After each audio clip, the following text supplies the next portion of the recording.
us and everything? Okay. Testing. Good. Okay. Thank you guys for coming. I'm Yes, so I know you have a this is sold out house. I love it. This is so fun. Thank you for moderating. You're welcome. So I think maybe we should start with when people hear dementia, they think of Alzheimer's, right? They think of memory loss, and frontotemporal dementia is very different. So can you just give like an overview of the differences between how FTD is different to Alzheimer's? From Alzheimer's, because that is typically what people think of. Yeah, sure. So when people think of dementia or they hear of dementia, most people automatically think of memory loss, Alzheimer's, because that is the most common form of dementia. But FTD is different. So FTD stands for frontotemporal degeneration or dementia. It is the most common form of dementia for people under the age of 60, and it can affect a person in 3 different ways: behavior, motor, and communication.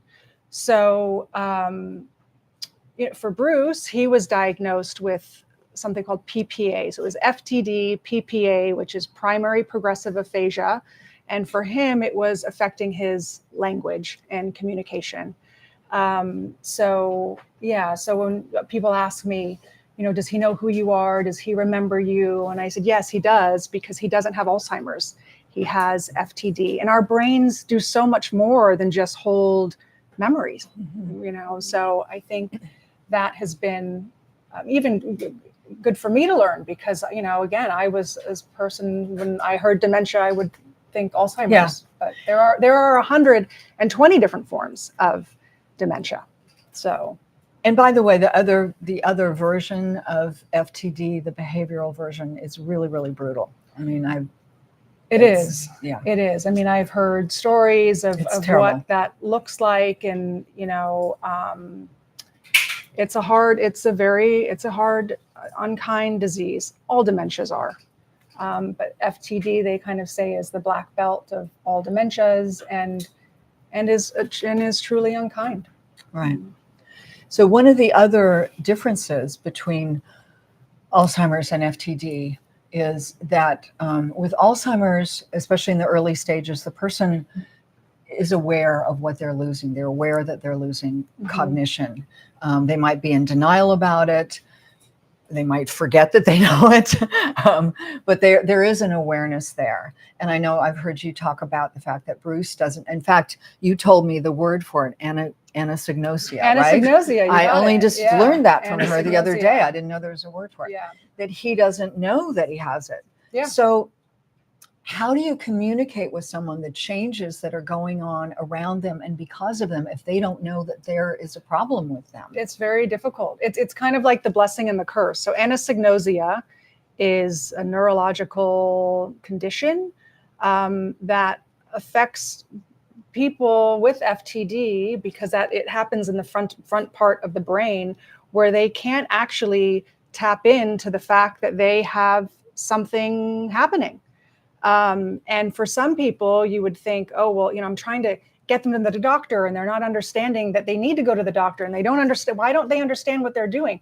It's not denial. They're not trying to, dig their heels in. Their brain literally does not allow them to understand what is happening. So anosognosia for me has been a blessing and a curse. The curse is that it was very difficult to try and communicate to my husband about what I felt was happening. And the blessing is that I'm so happy that he doesn't realize that he has this disease. Yeah.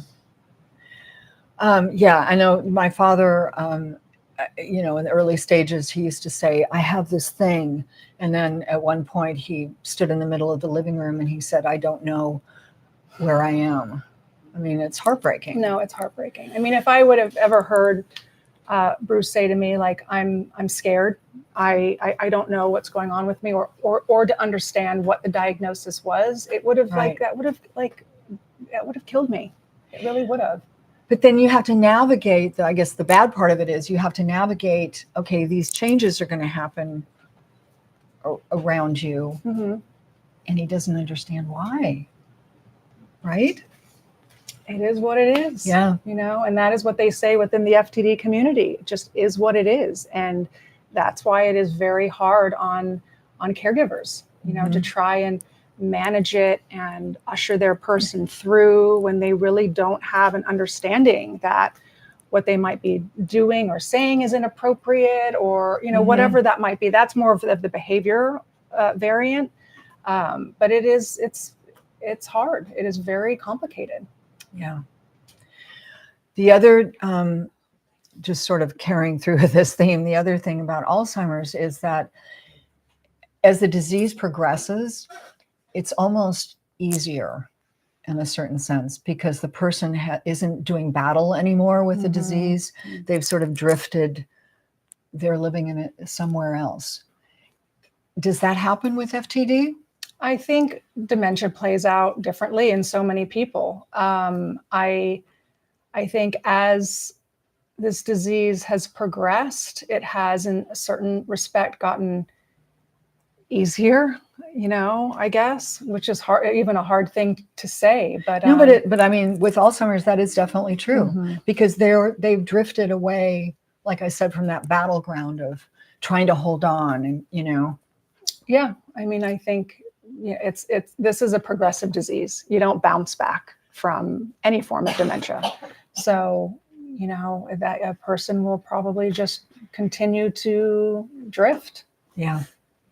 I think it brings up another challenge, though, for caregivers, that you have to be okay with the fact that they're in another world, they're very far away, and for the most part, they're okay where they are, you know? And I think, like, what the blessing is in this is that it's a slow progression. It doesn't, like, it's not all of a sudden overnight. Right. So you adapt and you move through it with them in this sort of slow progression. It's just hard to watch things being taken from your person. You know? Right. But I think what I was kind of getting at with the challenge was, things are being taken from them, except you don't know where they're living in that world. So maybe, you know what I'm saying? Yeah. So maybe wherever they're living, like when I used to run a support group for 6 years for caregivers, and a man, you might know this story, a man whose mother had Alzheimer's and was in a facility, and we visited, you know, every few days or something, said, I feel so badly for her, because every time I go to visit her, she's just sitting by the window staring out, and she doesn't interact with any of the other residents, and I'm the only interaction she has. So she's so lonely and so desolate. I mean, he was deciding that she was lonely and desolate. And I said to him, you have no idea where she is in her head. She could be walking on a moonlit beach with a handsome man, falling in love, waves lapping over their feet, and then you show up and interrupt the whole thing. Right? I mean, right? Yeah. It's kind of like an act of faith to go, okay, I miss this person, I miss my loved one, and they're in a different world, and I can't enter that world, but they're okay. I have to have faith that they're okay. Yeah. I mean, I think for myself as well, I think I used to do that. It was very easy for me to get into Bruce's head and into his body. He must be thinking this. He must be experiencing that. And that stress and that anxiety, where I had learned that, you know, I'm just projecting. Yeah. And this might not be his experience at all. Exactly. So and I talk about this in the book. It's what is it? Empathic distress. Where you're thinking that your person is experiencing something that they might not be. Right. So what I have learned is that when I kind of have to protect myself and put this bubble around myself, it's like an armor, that way when I'm with my husband, I'm not in trying to get into his body of, like, what is he thinking? What does he feel? But instead I could just know that he's okay. He is actually okay. Yeah. But I have to protect myself from that. Yeah. Because it's easy to get sucked into that mode. Right. But it's not healthy. No, it's not. I think it's like it's sort of training yourself to think differently, and I think it's particularly difficult if it's your partner, your spouse versus your parent, because you had a relationship. I mean, you were in each other's lives and heads and worlds, and now he's far away.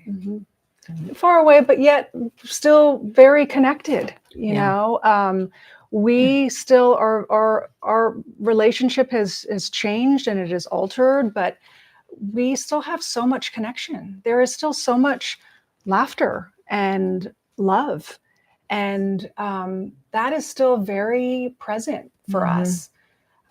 So yes, at times, he is blissfully really in his own world, but yet we still have a really beautiful connection that is different to what most would experience with their spouse. Yeah. But still beautiful. That sort of leads me to those moments when the disease kind of falls away and there's like an aperture in the disease, and you see that person. I told myself at the beginning of my father's Alzheimer's that I didn't believe that his soul could have Alzheimer's. And it was really important, because then as the disease progressed and there were those moments when it just like opened up and you saw him, and I know you've talked about that with Bruce. Yes, there are moments where like the clouds part, and there's a twinkle in his eye and a smirk and a laugh, a gesture, and he's right back to him. And I love being able to have those moments, but they're also extremely heartbreaking. It's very hard to see. It's very hard to see your person come back and then go. And leave. Yeah. So that's hard. Yeah. But you have to, like, I think, be aware that those moments are there, because I think it hurts me when I hear people say, well, they're just not there anymore. Yeah. They're gone. They're not there anymore. Because then I think, okay, but those moments are going to come and you're not going to see them because you already decided that they're not there. Yeah. Right. That's not the mode that we're in. Right. At all. We're still very much present and waiting for those moments. Yeah. Yeah. So let's talk about caregiver stress, which is a very real thing. Doctors know about it. And it's, a sad fact that a lot of caregivers get ill and die before the person that they're caring for. I mean, if you think about it, the person with dementia doesn't have any stress. Every moment's new. It's the caregiver who holds on to everything. And that stress weighs on erodes health and weighs on them. And I know you've had your own journey with that, like starting with depression when Bruce was. Can you kind of talk about that journey a little bit? Yeah, I mean, even with the caregiver stress. So I never knew that caregiving could be bad for your health. I did not know. I didn't know about these statistics. Yeah. And Bruce's neurologist sat me down one day and was like, you are burning the candle at both ends. You have 2 young children and you're caring for your husband and you're doing it with no support. I want to tell you about these statistics, and that, caregivers die at a rate much higher than people their own age. And when I heard that, I thought, what are you even telling me right now? I couldn't believe that. But then it makes so much sense, because we are the last on our list, right? As women, we're already the last on the list. But, then you're caregiving for someone and you're, making their doctor's appointments and you're doing all the stuff that you do for your kids, and you're not thinking about yourself. So you are missing your mammogram and your yearly and all of those, types of things that we would normally do. And your health just ends up declining. So I was so grateful that I had heard that from the neurologist. And I have that in the book because I think it's really important for other people to hear, because a lot of people don't know that. And, with that, during that time, I was diagnosed with depression because, there was just a lot going on. And there was a lot of stress and a lot of things that I was trying to handle, and trying to handle very quietly, because I was nervous about getting out before we were ready to be able to share. So it was Yeah. a really hard time. But caregiving stress is a thing. Hence why I wrote the book, to care for the caregiver. Yeah. Because if the caregiver doesn't care for themselves, how will they be able to sustain this journey? You know, we put so much time and effort into this eco care system, but you know, what I learned from so many experts and specialists that I brought into the book is that caregivers wait too long to ask for help. And by the time they ask for help, that whole infrastructure has completely fallen apart. So I think it's really important as well, that we get out of this narrative that caregiving is a solo mission, because it's not. We need to break that, and that we're not a failure if we ask for help. I thought I was a failure when I was, raising my hand, like, I don't know if I can do this. Actually, I had to have his neurologist tell me, you need to bring in help. You know, I wouldn't have done it if I wasn't given that permission. I subscribe to this idea. Well, and I think you're really lucky that you had a doctor who told you that, 100%. because there are doctors who are really caring in this field, and there are doctors who aren't. Yes. I mean, a very prominent doctor, when I was running my support group, said to me, Alzheimer's is the least profitable area of medicine. So hence why when you get a diagnosis, they say check back in a couple check months. back in a few months. You know, there's really nothing. There's nothing to. They're not going to make money off it. No. So that was really impressive that a doctor said that. Yeah, I'm very lucky now. I mean, we had to kiss a lot of frogs until I was able to put a really incredible, compassionate team together that now finally listens to me, and really helps and supports our family and my husband. And but that took a while, and not everyone is as lucky as we are now. Yeah. I wonder if I think it's probably really common at the beginning of this illness, no matter what kind of dementia, is for people to be depressed. And I wonder if you see that as sort of a passage that you have to go through, rather than push it away and go, okay, I'm not, I sort of think of it as grief, that if you push it away and try to muscle your way past it, it's just going to wait for you and come find you. It's going to come find you anyway. And then maybe you have to go through it. And there are things that you can learn in that sort of shadow land, Yeah, I mean, I think the depression probably was grief. Well, it's part of it. It's definitely part of it. The same thing. Yeah. I think that it's kind of par for the course. I think you go through sort of this as things progress and things shift and change, and so do you, where you're grieving and sad and angry and then resentful. And, we go through a whole array of different emotions and feelings. And a lot that we think that we're not allowed to share, like the anger, like the resentment. I think most people think oh, I'm sure that you're really sad and you're grieving. Yes, I am. I'm also really pissed off. I'm also really pissed.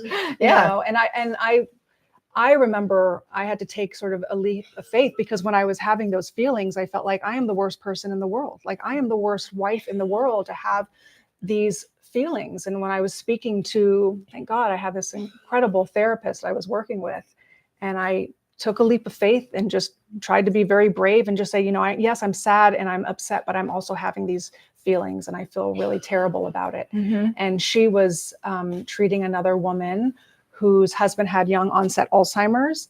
And she said, what you're experiencing is absolutely normal. You are having a human experience with human emotions, and it is okay for you to have these feelings. What's important is to be able to talk about them. So I really wanted to put that forth and center in the book too, that yes, we feel sadness, we feel grief, we feel an array of emotions. And I wanted other caregivers to know that if they have those feelings too, they're not bad. They're not a bad person. No, it just means you're human. I mean, I don't know. It's probably not the same with FTD, but certainly with Alzheimer's, that person can ask the same question Mm. 55 times, Mm. and people will get annoyed, and then they'll feel terrible that they'll feel like they're a terrible person. Oh my Yeah. God, who You'll am I beat to get? yourself up. You're a human being. Yeah. I mean, Buddha would get annoyed if someone asked. Totally. I'm pretty sure. Yeah. Yeah. I mean, what's important is that we process these emotions, being able to either speak to a therapist or speak to someone within your community. I'm so lucky. I have a friend, her name is, I have you as well, but, Franny, who I met through a friend of my husband's, and her husband had a young onset Alzheimer's. Mhm. And, she is a few steps ahead of me. So I've been able to really talk with her and vent and cry and scream and all the things. Yeah. And she doesn't judge me. She gets it. She's been there. So she's such an important person for me. And young onset moves a lot faster than when they get it when they're older. Mm-hmm. It moves really fast. So I think it's really important to find your community, and be careful about who you share with. That was going to be my next. I knew you were going there. I felt it. Yeah. So, I mean, but you have to be careful who you talk to. Yes, you do. Because, people can mean well and not know what to say, Mhm. or they can be judgmental. And so you really have to sort of suss out and be careful who you talk to. As a caregivers, we're already judging ourselves. We're already criticizing ourselves. So we have to be careful about who we share with, because they might criticize and judge you. Yeah. So I think that's why finding your community is really important. Finding people in a support group, asking your doctor, is there another family that I could connect with? I think it's really important about making sure you find someone, and sometimes your friends and even your family might not be the right people to talk to about it. Yeah, I mean, I think sometimes friends think they're trying to say the right thing, Of course, and they just don't know what to say. Yeah. And then some people are just, like I said, very judgmental. I mean, my father was sort of deep into Alzheimer's when I ended up on the phone with somebody I wasn't even friends with. She was a friend of my ex-husband, and I have no idea how I ended up on the phone with her. How that happened. But she said that she knew a man who had a cure for Alzheimer's. Oh boy, here we go. Apparently medical science didn't know about him yet. Uh-huh. That she could get me an appointment with, but he was very particular about who he talked to. So I would have to use her name, because apparently Ronald Reagan's name wouldn't have done it. And I was very polite, actually, uncharacteristically for me in that situation. I was very polite. And I said, well, thank you, but we're kind of deep into this now, so I don't think so. And she said, well, if it were my father, I would do whatever I could to help him. I know. I thought, this is why I never liked you. Yeah, you have to protect the space. I mean, I've heard a lot of crazy things, that could possibly cure FTD. But yeah, you really need to protect yourself from that. And in the book, I have a chapter that is really for family and friends to be able to learn how to show up for someone going through dementia. I mean, people always will say, if there's anything I can do, please let me know. And that's so lovely, right? But like the caregiver is already making so many decisions all the time. So that when you say that, it's like, the caregiver will say, you know what, I'm good. I got it. We're fine. But what I ask is that caregivers make a list. So, because you really need to learn how to accept the help. When someone is asking to support you, you need to be ready to be able to accept that help. So I ask caregivers to do just a little bit of busy work with all the things that they do in a day, in a week, in a month, that they could really outsource to a friend. So that when they get that text or they get that phone call, if there's anything I can do, please let me know. The caregiver is ready. Yeah. And they said, actually, yes. Can you take us to our next doctor's appointment? drop us off in front so we don't have to deal with the dreaded parking structure. Can you drop a lasagna off once a month? Can you take my car can you fill it up with gas? I mean, there's so many things, and there's so many things that we do ourselves that we really need to learn how to delegate. And someone might not do it as well as you would, but we really have to let go of perfection because dementia is a really messy disease. Yeah. Speaking of messy, let's talk about guilt. Oh yeah, guilt. Yeah, because that's sort of part of caregiver stress, and and I wonder if it ever really goes away, or you just learn to. I think you learn to walk with it. I don't think it ever goes away. I'm always feeling guilty about not doing enough. Oh, I should have done this. Did I? Or even going out and having a good time. Yeah, that was really. Yeah, that was very hard for me. Yeah. And like, I don't deserve to laugh, or I don't deserve to go out and have fun. Well, that's why I loved your book, because you talk about this so well in Floating in the Deep End, and I think that was one of my first realizations of like, oh yeah, me having fun isn't going to change Bruce's disease. Like, what do you said something in your book? Well, about. I think what you might be referring to is I said that it's almost like we feel like we gave them that. So I can't go out and have fun because you have this disease. If you think about that logically, it makes absolutely no sense. You didn't do it.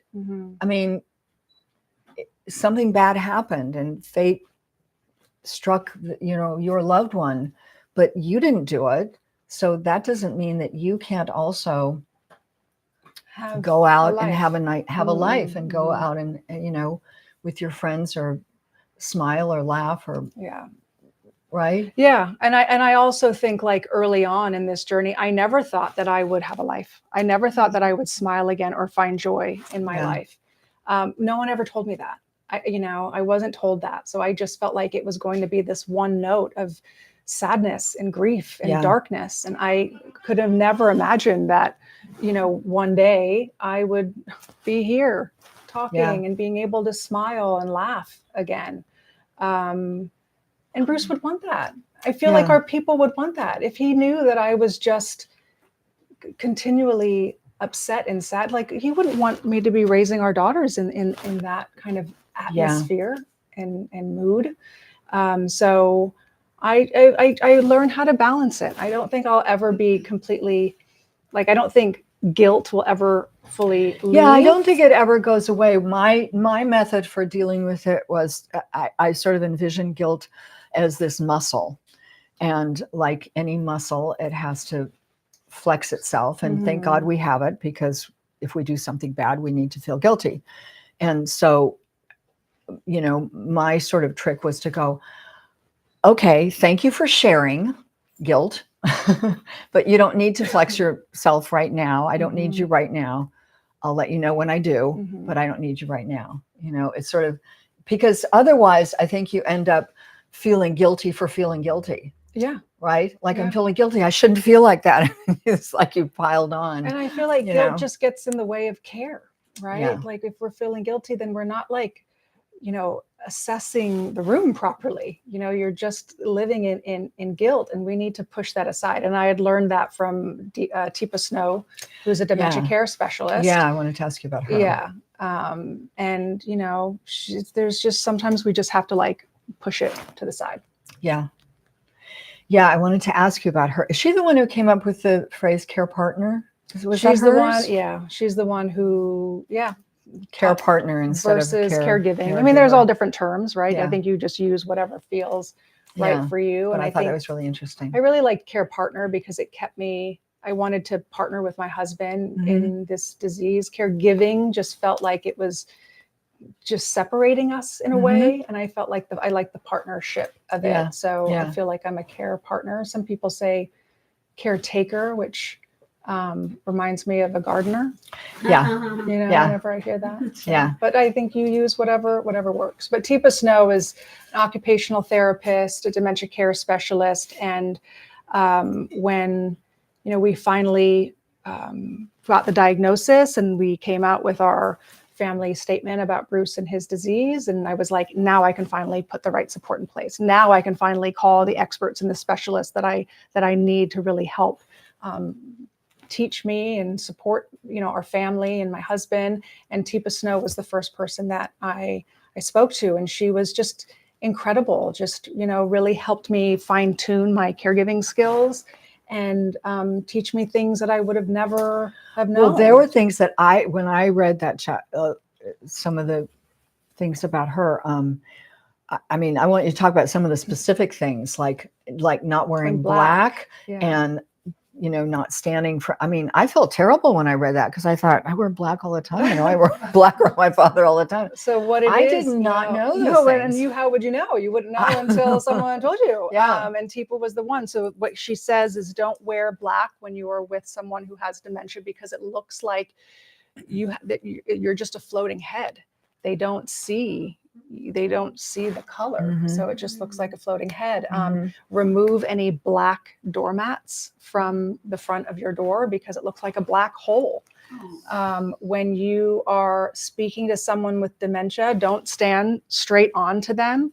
Angle your body with your shoulder pointing to them. So you're sort of speaking to them like sort of at your side, because being front on feels very confrontational. I knew none of this. This was the brilliance of Teepa and just her education and care and teaching caregivers, caring for caregivers, so that they can make this journey a little lighter. I visited an Alzheimer's facility once early on in my father's illness. I was doing a lecture, some city, and they had just opened this facility. And you might know this too. They told me that, they showed me like some of the rooms, and then there was carpeting. The rooms were all carpeted, but so were the hallways. And they said that, I don't know if it's for every kind of dementia, but certainly with Alzheimer's, someone gets scared going from carpet to hard floor. I think because of the reflection, they feel like they're going to fall in and drown or something like that. But what I thought was fascinating was they didn't learn that from doctors. They learned it from caregivers. Yeah. Caregivers told them that. Yeah. I mean, so they had everything see the carpeted. And we can see what's happening, and being able to relay that back to a doctor or someone. Yeah, absolutely. Yeah. How many people in here are caring for someone with dementia? Okay. Any caregivers, like overall? Yeah. No, just wondering. I was just wondering. Well, I'm so happy that you guys are here just to educate yourself. I think it's great, because I think this idea of care is also really important, that, we will at some point in our lives care for someone, or we might need care ourselves. And I think that we need to get comfortable around talking about it, and I didn't really know about caregiving prior to being thrusted into that role. And now that I have that knowledge and understanding, I've really designed like a very, very instructive sort of form, I guess, for my kids, so that, when the time comes, that they'll know my wishes and wants. So it just takes the burden and guessing off of them. So I think it's really important, the conversation of care. I was going to ask you something about your daughters. They were, I have it down, 8 and 10 when he was diagnosed, right? Yeah. So there's an evolution to this, and there's an evolution to this in their lives. And there are so many moments going forward as they get older that Bruce won't be there for. Is there any roadmap for, I know you wrote about how you spoke to them, how you explained it to them at the beginning, but I don't know. Do you think about like when, as they get older, and maybe there's no roadmap? I don't know. I don't know what that roadmap is. What I know is that children are really resilient. And I used to hate when people would tell me that, because I'm like, you don't understand what our situation's like. You don't know what this looks like. But I have to say that they are resilient. But that's also learned. Yeah. We can teach our children that too, and I think that they are seeing how we show up for their dad, and I think that is they're better for it. And no, I don't know that there is a roadmap, but what I have always told them, that they can always come and ask me any questions, and what I always say to them is, if anything changes, I'm going to let you know, so that they know that I'm not trying to keep anything from them. And we think we want to protect our kids, we want to lie to them, we don't want to tell them the whole truth, or the truth. But that's not the way. It's not right. It's important to be upfront and honest. But for their age range, right? You would speak to someone who's 8 and 10 different than you would. That's kind of what I was asking about. And So 18. Yeah, because there are going to be markers in their lives and events in their lives where they're going to have friends whose fathers are there, and Bruce won't be, and that's a whole different conversation. And yeah, I mean, I think because he was diagnosed when now they're 13 and 11, and they are used to the fact that their dad's not able to show up at parent teacher or at a recital or a graduation, and yes, that's hard for them. But it's also okay. And I always think, as hard as and terrible as this situation is, it could have always been so much worse. Because again, they're seeing how we show up for their dad. Yeah. And not just me, it's our family, it's his brothers, sisters, mother, our extended family, our friends. And that is so beautiful. No one's shying away from it. Yeah. They are really leaning into him and showing up for him, and they get to see that. And I think that's stunning. Yeah. How are we doing on time? Okay. You're out of questions. No, I'm not quite, but I mean, are we close to an hour or? We have like under 5. Okay, cool. I just lost my train of thought. No, that's okay. That's okay. What can we talk about? No, I was thinking about your daughters, and then my brain went to something else. I know what it was. Kind of getting back to getting outside help and making that adjustment. I kind of have this theory that part of the resistance to getting outside help is that you know where I'm going with this, right? Going with this. Yeah. The person knows instinctively that if I have more time, grief is going to move in. Because you can keep yourself so busy caring for that person that you can't grieve. You don't have time to grieve, right? So you're keeping it at arm's length. And you're having all those other feelings of anger and resentment, and you're doing all the but things, you're not and you're letting you're the grief, not because none of us, I mean, we don't like to grieve. It hurts, and it's scary because you kind of feel like you're swimming in a river and you don't know if you're going to drown. You don't know if you'll get to the other side.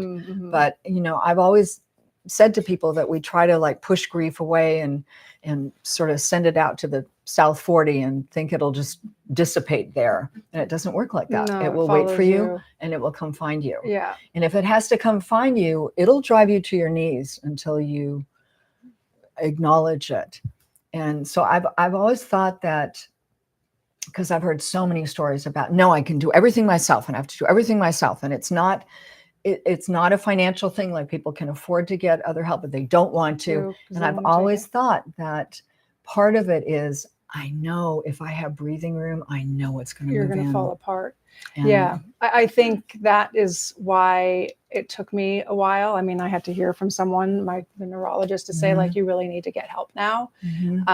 And what's interesting about that is that when I did bring in formal caregiving, I then switched over to advocacy, right? And I've kept myself so busy with writing a book, with getting out on the road, doing so many things, running a company, to try and push down the level of grief, because I carry the grief with me every single day.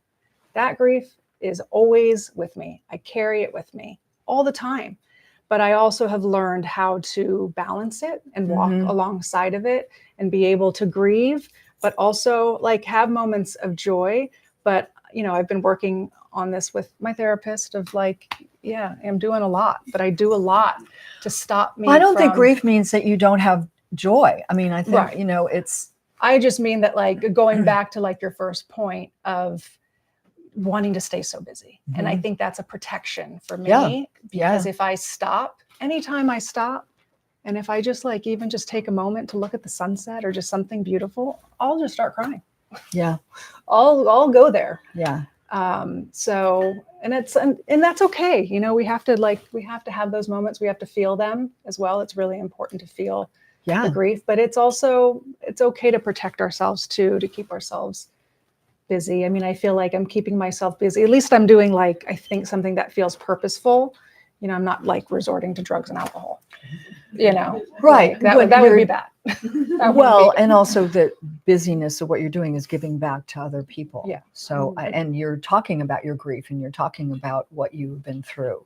It's so healing. I think that's, I think that's part of the process. Yeah.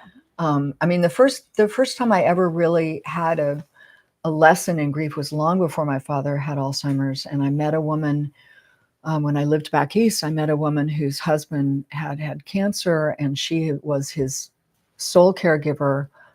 She could easily have hired other people, but she was his sole caregiver and exhausted herself. And he died.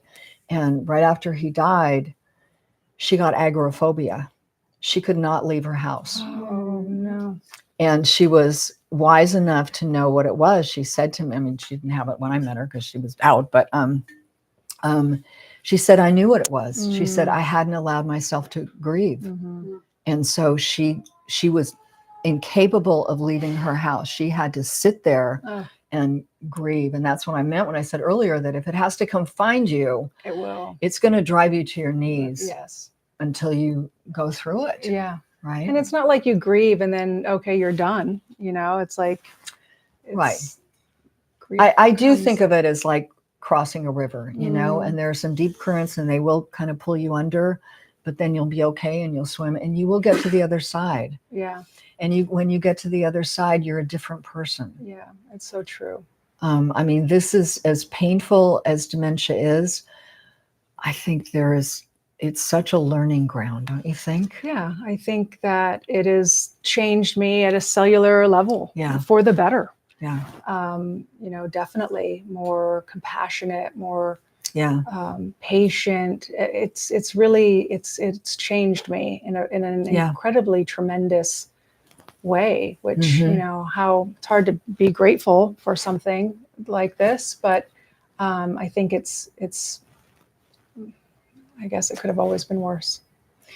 Well, I think it's the willingness to learn from it, you know, like this really bad thing happened, but how can I grow in this? How can I learn from this? Yeah. You know, and to learn. And how can I help other people? And help other people. Yeah. And to learn to accept what is, you know, decide to accept instead of sitting in something of like denial or, you know, not wanting to, you know, just trying to move out of that, just learning to accept and walk along with it. Yeah. I think, you know, Patti is one of the experts in my book, and I mean, no one's ever called me an expert before in anything. No, you really are. You're so knowledgeable, and I'm so lucky that you're one of my friends. And you've done so much within the space and for our community. And I just want to say thank you. I mean, Floating in the Deep End was probably my first book that I read about caregiving and Alzheimer's and dementia.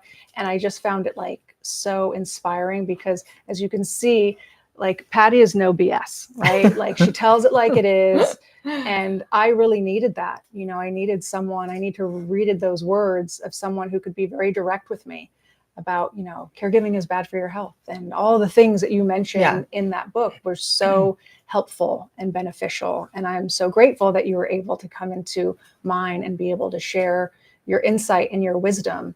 So thank you. Thank you so much. Well, I learned a lot from your book too. Thank you. I loved writing it. And I think that that's all, that's the best we can do. Like I said, with an experience like this, probably with any experience. When I started doing lectures early in my father's illness, and I was just sort of figuring out some things, and no one was talking about it in those years. Yeah. So then I was going out and doing lectures, and I was going, I have no idea how this is going to go over, right? Yeah. Because I was talking about stuff that no one else was talking about. And so I thought, okay, well, I don't know if people throw things at me or whatever, but it worked out. It worked out okay. But I had to do one lecture right after 9/11. These things are scheduled like months in advance, and so it was scheduled for really like a few days after 9/11. I mean, planes had just started flying. I was kind of praying they wouldn't start flying because I didn't want to go. And then I thought, I don't know what to say. I mean, I'm there talking about Alzheimer's, but this thing has happened. And anyway, one of the things I said was that it's really common in a disease like this to say, why my loved one? Why did this happen to Bruce? Why did this happen to my father? Why, they're really terrible. Why didn't it happen to Stephen Miller? Why did Sorry, I hope I didn't offend anybody in here. Just like some bad person or your bad neighbor or somebody. Like nobody gets mad at me for saying that, but why didn't it happen to somebody else? and I said, but it's the wrong question. I think a better question is, what can I learn from this? How can I grow through this? Right? What can I do with this experience to help other people? So I think that's like why the two of us are here and why we're writing stuff and why we're talking to people. Yeah. And to just remove this, the stigma that is so around dementia. I think that it's really important to talk about dementia and caregiving. I think that the stigma about dementia is terrible because I think then if we're portraying it in such a negative way, and yes, of course, dementia is terrible, but it's not all terrible, right? And I think that when it's portrayed in this way of being so bad and we talk about it in hushed tones and we don't talk about it, then the person with the disease doesn't get the best care, and nor does the caregiver. So I felt like it was really important for us for our family to be able to, I didn't want my kids to ever think they had to talk about their father's disease in a hushed tone. I was like, we're not going to do that. We're going to go out and we're going to be loud about it. And what they're going to see is this reach that he has that, not just in America, but globally, and that, things might shift, and we're going to come out and talk, be big and bold about it, to just really shift that narrative. Yeah. Well, you have done that. Thank you. Thank you. Well, thank you, everybody. Okay, great. Thank you for coming.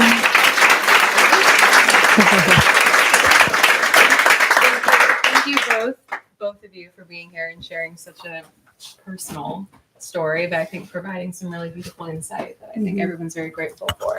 Thank you. And they can both they both have both their books here that I'm sure they're both happy to sign, and please.